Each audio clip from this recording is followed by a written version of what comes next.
A nurse opens her paycheck. It barely moved this year. She opens her retirement account. It grew more in 3 months than her raise in 12. She feels both rich and poor at the same time. Which number should she trust? The paycheck she earns, or the portfolio she owns? This is the strange world we live in. Two economies side by side. One you live in, one you read about. By the end of this video, you'll know how to move when those two numbers disagree, and how to build wealth even when the paycheck economy lags behind. If you've ever felt that split, you're not alone. Stay with me. We're going to turn that confusion into a plan. There are two economies. The market economy lives in headlines and stock charts. The paycheck economy lives in your bank account. They don't always move together. Confidence in markets can be sky high. Meanwhile, personal outlook stays gloomy. That gap hasn't looked this wide in decades. A couple I spoke with saw their net worth swing more in a week than their income in a year. It felt like driving with a broken map. When the road and the chart don't match, you change how you drive. Something shifted after 2008. Real personal income broke from its long trend. It kept lagging through the 2010s. It lagged again after the pandemic. People expected one path. Reality gave them another, and that gap shaped how they saved, borrowed, and invested. When raises stall, people delay saving. They lean on debt, or they swing for the fences with risky trades. Try this exercise. Write down what you thought your income path would be. Then write down the actual. Seeing the difference on paper calms the panic. You can't control the wind, but you can trim the sail. Asset returns sprinted ahead. The S&P 500 crushed wage growth over the past decade, even after inflation. 3 friends show how it plays out. One is a teacher. One is a coder. One runs a shop. All save the same percent. But one invests in broad stocks. One leaves money in cash. One buys a little real estate. 10 years later, their outcomes have drifted apart. Not because of savings discipline, but because of ownership exposure. This is the shift. Don't obsess over the size of your raise. Focus on your ownership rate, the percent of income that buys productive assets.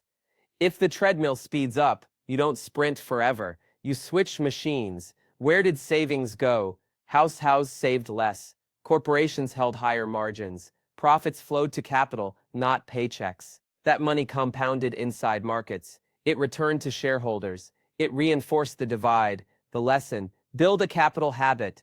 Even if you live on wages, buy small, buy steady, buy early. If the river flows to capital, dip your cup there. Shelter eats the budget first. Housing costs climbed from about 4 times income to nearly 7. That squeeze left less to invest. A renter and a buyer in the same city live this story. The buyer feels secure, but their mortgage absorbs their raise. The renter feels exposed, but invests the surplus each month. Who builds more wealth over 7 years? Often it's the one who kept space for investing. So choose shelter with a new rule. Not curb appeal, not square footage, but room to invest. A larger house that starves your future is not home. Home is what feeds tomorrow. People say they feel confident about markets, but pessimistic about their own future. Feelings swing with headlines, not budgets. This is where you need a firewall, a set of rules you follow when moods swing. Because mood is weather, your plan is climate. History whispers lessons. In the 1920s, assets soared, inequality reached highs. Then came the crash, policies shifted, corporate taxes rose. Over time, inequality narrowed. Decades later, the tide reversed. From the 1980s to the 2000s, taxes on corporations fell, profit margins swelled, assets climbed, inequality stretched again. Policy tides move slow, but they push hard. You can't pick the tide, you can pick your boat. What might a reset look like today? It could arrive fast, with markets repricing overnight. Or it could arrive slow, with years of margins grinding lower. Either way, the winners and losers shift. Assets change hands. Expectations reset. Markets sense these shifts early. They peak before the new rules land. You don't need to predict the exact moment. You need an umbrella ready for rain. Prediction feeds ego. Preparation feeds family. A barbell strategy balances offense and defense. We've spoken about it before on the passive path. Now we expand it.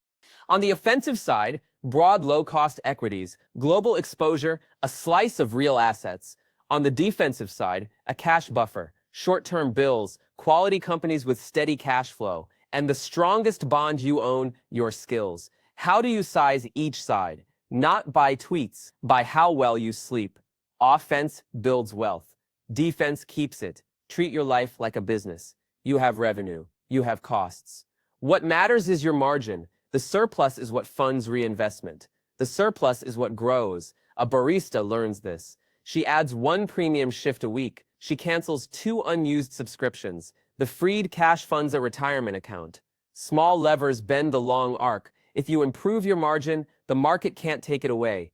5 habits beat the split between markets and paychecks. First, buy on payday, not month end. Second, write a sell plan that only triggers on life events or clear valuation bands. Third, audit housing costs every quarter to stop creep.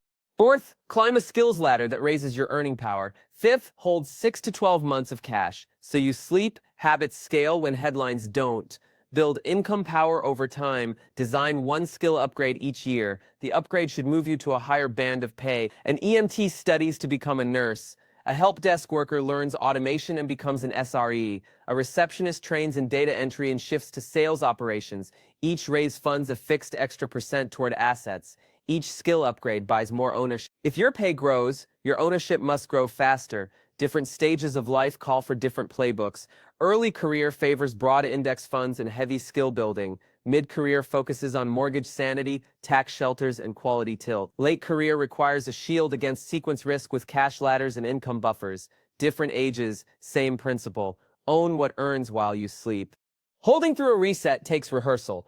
Write down what you'll do if markets fall 30%. See it before it happens. Prepare instead of react. Set buy orders at wide intervals. Let them trigger without debate. Remove the loop of should I buy now? Keep cash for needs, not timing. Cash buys sleep. Cash buys space. Fear is loud. Your checklist is louder. Wealth grows in silence. A grocery swap that frees 50 a week. A side project that covers a single bill. A library card that replaces 3 subscriptions. Quiet choices move loud numbers. Stories prove the point. A teacher builds a $250,000 net worth by age 35. She kept a 20% ownership rate, not a high salary, a steady funnel into assets. A driver buys a duplex. He lives in 1 unit.